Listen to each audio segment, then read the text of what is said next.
Hello, it's Elizabeth Reads, and we are going to read Jemima Small versus the Universe, Chapter 13, Neurons. When I got to English that afternoon, Miki was standing in the corridor. "Hey, you didn't message me," I said.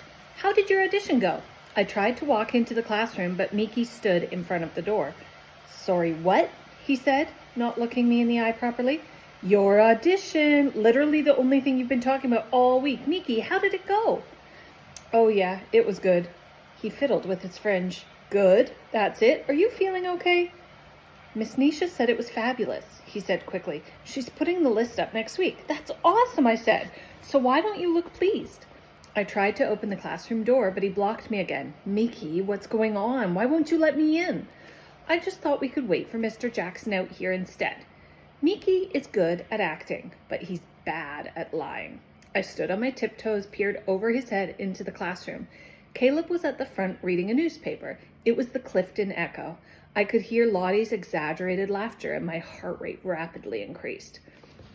Miki looked down at his feet and mumbled something, and then I heard the unmistakable tapping of shoes down the corridor. "Jemima Small," Mrs. Savage called. Her face was fixed in a smile like she'd hairsprayed it. She was carrying a newspaper under her arm. "Come with me, dear. Mikio Harami, go into your classroom, please." Miki rolled his eyes at me. He hated being called Mikio. He tapped his blazer pocket where he kept his phone, meaning for me to message him, and pushed the classroom door. Suddenly, Mrs. Savage took a gigantic step forward and shouted through the open door, "Sit down, all of you!" at approximately 200 decibels. Miki was standing right next to her, so he got the main blast of it. You should never stand too close to Mrs. Savage. It's the same with lions. Dad took me and Jasper to Bristol Zoo once, and the lion's cage had this notice saying, "Beware, I spray." Jasper ignored it. He kept banging on the bars, trying to wake the lion up. I didn't, because I believe in animal rights, and because I pay attention to signs like that. Jasper jumped up and shouted, "Roar!" for about the millionth time, and then suddenly the lion stood up and sprayed a huge jet of liquid straight at Jasper. It went all over his clothes and even in his mouth. Dad cleaned them up with paper towels, and Jasper laughed like he was proud of getting drenched by a lion, but only because he hadn't figured out what the liquid jet was. So I informed him it was urine. Jasper didn't say a word the whole way home. It was one of the best days of my life. I followed Mrs. Savage as she knocked on the next classroom to get Harry and Heidi out of their lesson. Then she led us across the school to an empty room in the history block. Some other people I recognized from the Fat Club meeting in the sports hall last week were sitting down. We all watched Mrs. Savage with the newspaper in her hands, waiting for her to speak. Everyone looked kind of embarrassed, even Mrs. Savage. "Now," she said, "you're probably wondering why I've taken you out of lessons, but I want to speak to you now to clear up any confusion. This article has only just been brought to my attention." She unfolded the Clifton Echo and held it up. A girl from our school was on the front page, the one who'd been crying after the meeting. She was standing next to her mom, who was holding up a letter. The headline read, "Mother appalled at daughter receiving fat letter." "I don't want any of you to worry about this," Mrs. Savage said. "That's Freya," Heidi whispered behind me. "Her mom rang the paper." Harry leaned over. "She's refusing to let her do the class." Mrs. Savage smiled directly at Harry, but it was the kind of smile that resembled a loaded gun. "You certainly should not feel in any way ashamed by the letters you received last week. That absolutely was not my intention."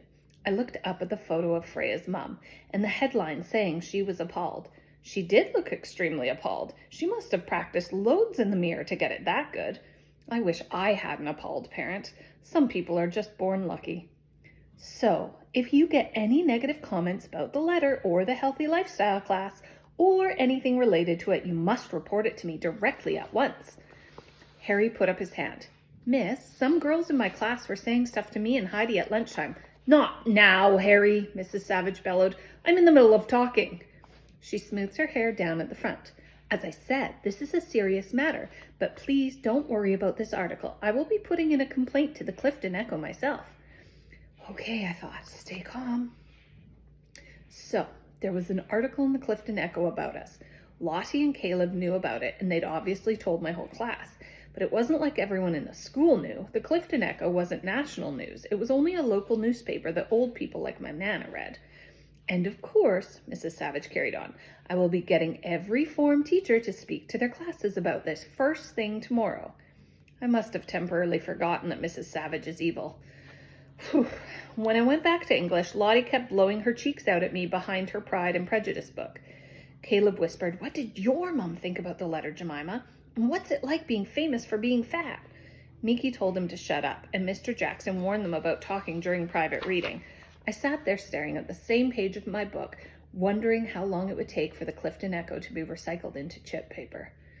Maybe you think I could have told Mrs. Savage, and Caleb and Lottie would have stopped, but our school doesn't really work like that. Nothing works the way teachers say, like later in the lesson where Mr. Jackson said that humans only use 10% of our brains, but that's not true. Virtually all of the human brain is active all the time, although in Caleb's case I'd have to make an exception. On the way to the bus after school, a group of Year 11s went past me. One of them closed his eyes and put his arms out in front of him. "I can't see," he shouted. "It's a solar eclipse." "Oh no, wait, Fat Club girl blocking up the sun." And they were all staring at me, so I pretended to laugh.